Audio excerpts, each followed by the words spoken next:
to the Monday Futures Market Outlook for August 22nd, 2011. This is Patrick Sresna. For those of you that have not had the opportunity to try out eminisource.com's trading room, a 5-day complimentary membership is available. As always, we start off with a weekly chart of the S&P 500 going back 3 decades, and we plot an 80-week moving average on there. It does a very good job to depict the bull and bear market cycles that we've gone through. Just the other week, we officially crossed below that 80-week moving average, and it begs the question as to whether now this is the beginning of a new bear market. If you go back to the 80s, there were a number of times when a drop below there lasted maybe anywhere from 3 to 6 months in duration, and then it returned back up. But obviously in the last decade has also marked a very significant drops that have occurred over an 18-month to 2+ year time horizon. Nonetheless, we certainly do have now clearly a bearish signal. Just looking at the key intermarket observations, obviously the last 2 weeks have dynamically changed the landscape of the market, and we are below that 80-week moving average. And while that certainly is bearish in a much bigger picture, that doesn't necessarily mean that the immediate term over the next few weeks or months will be any extended selling. There's probably only marginal benefit to selling into this weakness, but probably any failed rally attempts are probably opportunities to deleverage your portfolios. The US dollar continues to be chopped within a range, forcing many commodities and bonds to move on their own, and you'll see that the bond markets have reached historically low yields at this stage and are ripe for a little bit of a breather as well. Commodities are oversold, so we'll see what impact that has on the overall marketplace over the next week or two. And even though that new longer term trends are now in place, all the markets have quite extreme moves and are ripe for retracement. So anywhere where we see some short-term market pauses, we'll be looking for market bounces. When we take a look at that S&P 500 on the daily charts, you can see that very big drop as it occurred in this cycle. That 1080 to 1100 on the downside has acted like a support, and now the 1120 over the last 2 days has created a short-term reversal, which is creating a positive open this morning. Really, at this stage, we are open to a number of different things. First of all, we had this wedge, and we were looking for that market at minimum to come back for a retest.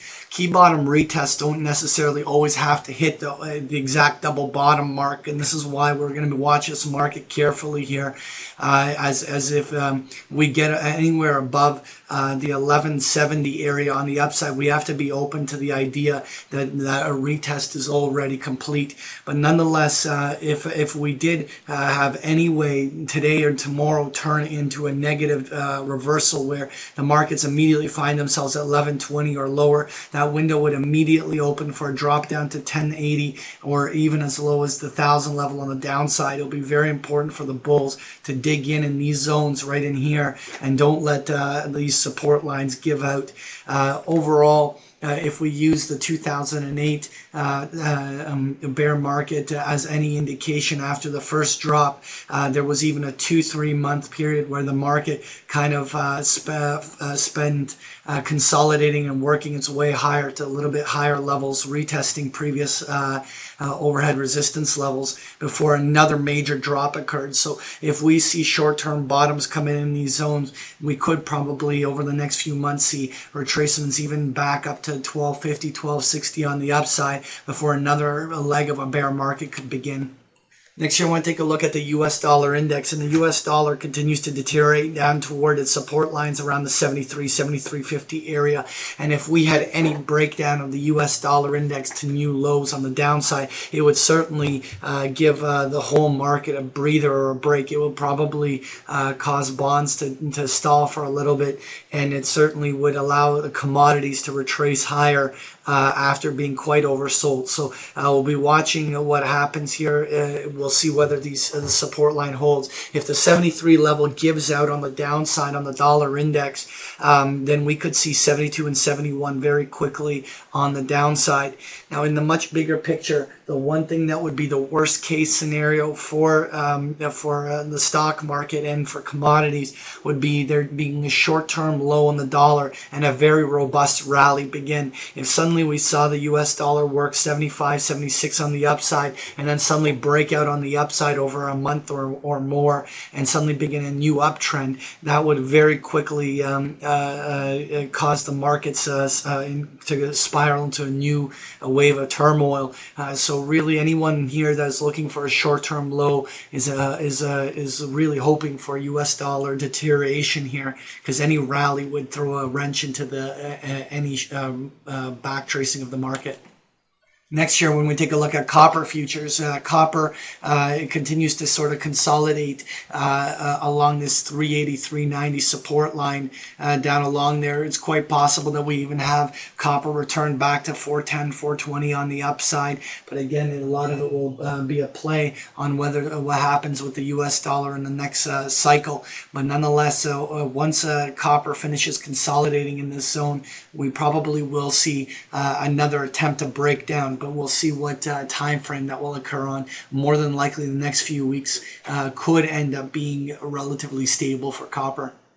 Next year, I want to take a look at gold futures, and gold continues its parabolic rise, reminding me a lot of the way silver played out on the last stages of its rallies. That round number of 2,000 sits just $100 and some odd away on the upside. It is quite possible that gold finishes this with one blow off up to the 2,000 mark, creating a short-term high, and then just like silver has a very dramatic 2-3 day or even a 1 week market reversal where we could even see $200 an ounce wiped out on the downside, and all that gold premium, the risk premium taken out of gold. If you think about it, if gold off of those highs wiped out $200 plus, it would only bring it to the levels where it was trading at the beginning of August. So it's not like a $200 an ounce move here is taking it to unknown territory. Really, at some stage, gold will blow off and will correct here. So we would recommend that you only remain marginally invested in gold. Next year, I want to take a look at crude oil, and crude oil has come down for a retest of that 78 to 80 zone on the downside. This is exactly what the stock market is doing for what we call a key bottom retest. At this stage, the stock market and oil probably will move very similarly, and if we we'll be watching crude oil up around this 85, 86 area, just as we're watching on the S&P that 1170 area. If crude oil rejects up here and the market rejects, both of them should roll over and still have another round of weakness. But if the stock market breaks above 1170 on the S&P, and at the same time we have crude oil break above that $86 area on the upside of crude, we could very quickly see both markets working their way higher over the span of a week or two. Finally, I want to take a look at that 30-year Treasury bond, and this is where a big risk really lays. That Jackson Hole conference is coming up pretty quick, and a lot of people are anticipating an intervention from the Fed, which is causing bonds to move up to these historical highs. Really, it's the last time there was when QE2 was announced, it marked actually a bond high at some stage, and so we're going to be watching here as these 30-year Treasury bonds are rallying up into that conference. Really, at this stage, really we see only limited upside on Treasuries, and it would be a reversal in Treasury bonds that would certainly take pressure off the stock market on the short term. So we'll be watching these markets very carefully. That was your Monday Futures Market Outlook. Thank you for joining me.